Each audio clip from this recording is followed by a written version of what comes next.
Hey guys, and welcome back to another video. And today I wanted to compare the Mirai Guardian to the aegis Vanguard. Now right here I have the standard Guardian and the Vanguard Harbinger. And what I'm going to do is I'm going to split this video up into two parts. The first part we're going to talk about amenities, what it's like to live with these ships. And the second part, we're going to get into the stats and the numbers. But right up at the top of this video, I want to put a disclaimer out there. I like to make Star Citizen ship review content, deep dives, that type of stuff.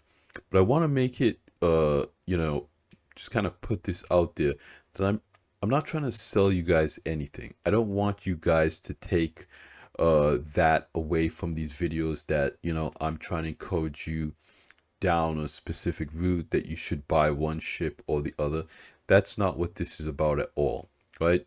Everybody who plays this game has slightly different play styles, okay? And what features or, components one ship has might not be for the next person, right? Depending on their play style. So you might want a specific feature in ships that you have in your fleet, then those ships are going to be more appealing to you. And that's why these types of comparison videos are interesting to me and why I like talking about this stuff. Because I like to hear from you guys in the comments what your playstyles are and why you've chosen the ships that you have in your fleet. Not because this, OP ship or it's some kind of meta, but because you use these ships for this specific reason, or you plan on using these ships for these specific reasons if the gameplay isn't in yet. So with all of that out of the way, let's get into this video, okay? So I have extensive experience with the Vanguard Harbinger because it was the loaner ship for the longest time for the Polaris. Polaris had two ships as loaners, the Hammerhead and the Vanguard Harbinger, so I used the Harbinger all the time, okay? And after the Polaris came out, I was in the market to kind of replace that ship. I wanted another heavy fighter because I used it so much. Now, one of the reasons why I like the Harbinger is because it has a full interior and a bed that you can log out in. And I used it for a number of different things. I used it during the Van Duel Halloween events to go to different locations. I used it during the Pyro Playground. I used it during Xeno Threat. I like to take the Harbinger out and kind of defend the players who are getting cargo from the ships. So, that type of PvE content. That's what I really loved the Harbinger for. And the Harbinger has a good flight profile. It is fairly maneuverable for being a heavy fighter. Now, with the Guardian, I like some of its amenities. Now, I'm new with the Guardian. Obviously, I don't have anywhere near as much experience with it, but that's why I think uh, my experience with the Harbinger is good to compare with my little experiences so far with Guardian. Now, in terms of amenities, both of these ships have full interiors, bed to log out in, a bathroom, a suit locker, internal storage, weapons rack. Okay, so those are all really good amenities to have in a ship. Now, in my personal opinion, the Guardian comes out on top a little bit because it has that second entrance and exit. You could go through the cockpit. It also has a weapons rack on the exterior and personal storage on the exterior. Okay, so in terms of amenities, I think it will be very easy to just kind of walk up to the external storage and access that, get your guns from the outside, access that as well. Now, with the Harbinger or the Vanguard series rather, I do believe that it will get a gold standard where CIG might change the suit locker a little bit to the current metrics. Like all of the suit lockers in the game now are kind of a specific way, right? The Vanguard series has a kind of closet that I don't think they're going to go with in the future. So gold standard on the Vanguard series, they might change that and the gun rack and a few different things. So really, I think that, the second exit in the Guardian You can't you can't really top that. So I think the Guardian comes out on top in terms of amenities. In terms of visuals, I think that these ships are pretty closely tied. Now, the Guardian has a big built-in fan base because it does kind of have that TIE interceptor uh kind of aesthetic to it, especially if you go with the QI, the all black version, the one that I have. I love the way that thing looks. But the Harbinger kind of looks more like that traditional, fighter plane. And if you're more into a ship that looks more militaristic, I would say that the Harbinger is still a very good looking ship. Now, in terms of size, as you guys can see here, the Harbinger, or the Vanguard rather, is much larger than the Guardian. So that means that the Vanguard cannot fit in ships like the 890 Jump and the Polaris. You can actually take the Guardian and land it in the Polaris and use the Guardian as kind of your fighter ship with the Polaris. So that's another big advantage, in my opinion, for the Guardian. Depending, again, if that's your playstyle, if you want to take a Polaris and then a Guardian, again, the Polaris is designed for kind of cap ship combat. And what's better to have, up against another capital ship is a heavy fighter. Heavy fighters are kind of designed to fight capital ships. So having a capital ship with the heavy fighter inside of it, I think is a major advantage. Now, we do know that, well, the Vanguard is supposed to be able to fit inside of the Javelin. The Javelin has a hangar that's larger than the Polaris. And I'm not sure if it can fit in the Idris. I just really don't know. But if you have a Polaris, which I know a lot of people do, the Guardian fits inside there pretty comfortably. So now let's go over and let's look at the stats and the numbers to see where these ships really fall.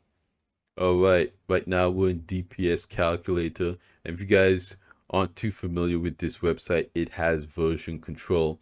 So if you're not seeing the Guardian the first time you use it, you can go up here to this little drop down menu here, and you'll see 324.3 and 4.0.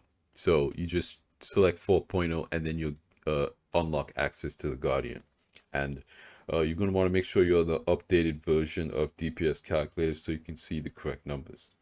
So right here, we're starting off with the Vanguard Harbinger. Now, the stock DPS is 2241. Okay.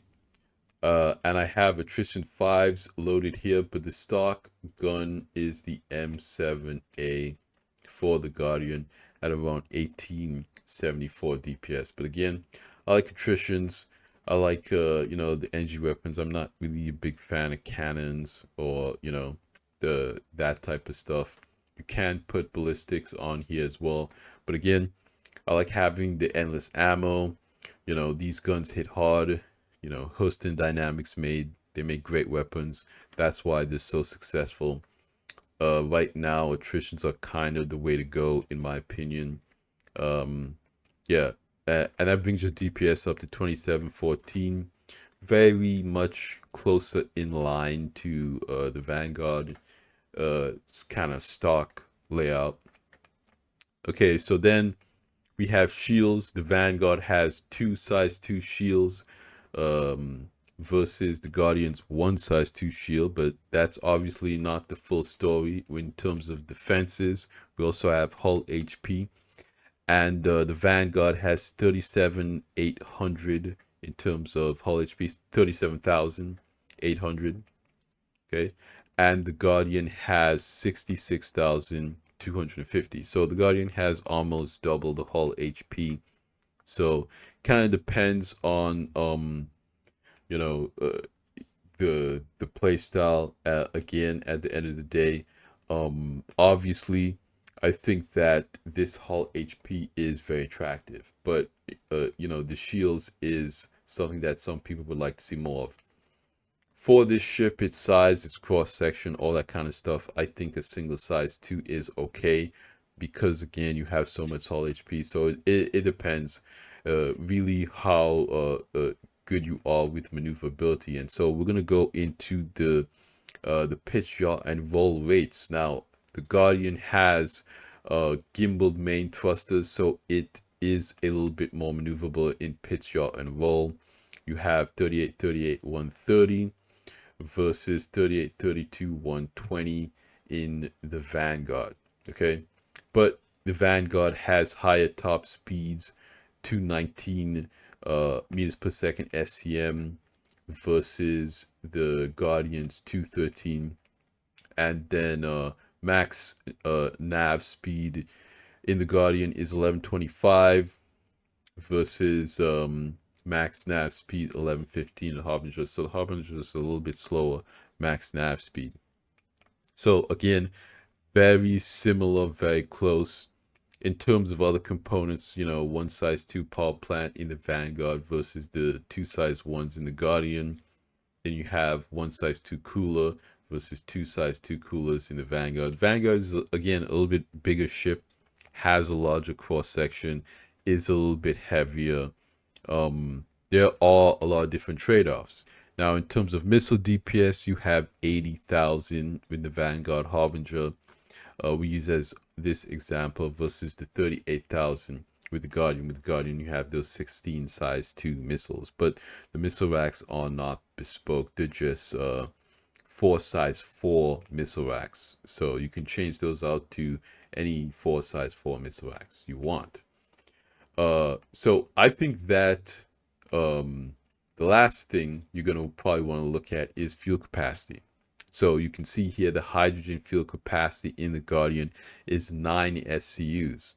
But then when we go over to the Vanguard, we have 39 SCUs of hydrogen fuel capacity. So you will be able to have a little bit more play time in the Vanguard Harbinger before you have to go and refuel your hydrogen fuel if you're doing a lot of atmospheric stuff. And yeah, again, if you know you spend a lot of time in atmosphere, you know, flying from place to place, doing atmospheric missions and stuff like that, combat missions, I think that the Vanguard is going to be very attractive with all that hydrogen fuel. And in terms of quantum fuel, it's the same, 1.8 SCUs between both of them. So I think these are both very comparable ships.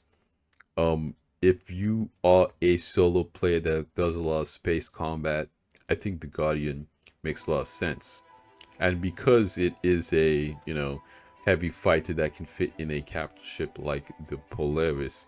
So I want to hear from you guys in the comments down below. I really like this conversation that we've had, you know, in the previous videos. In the comments section, I want to hear you guys go off.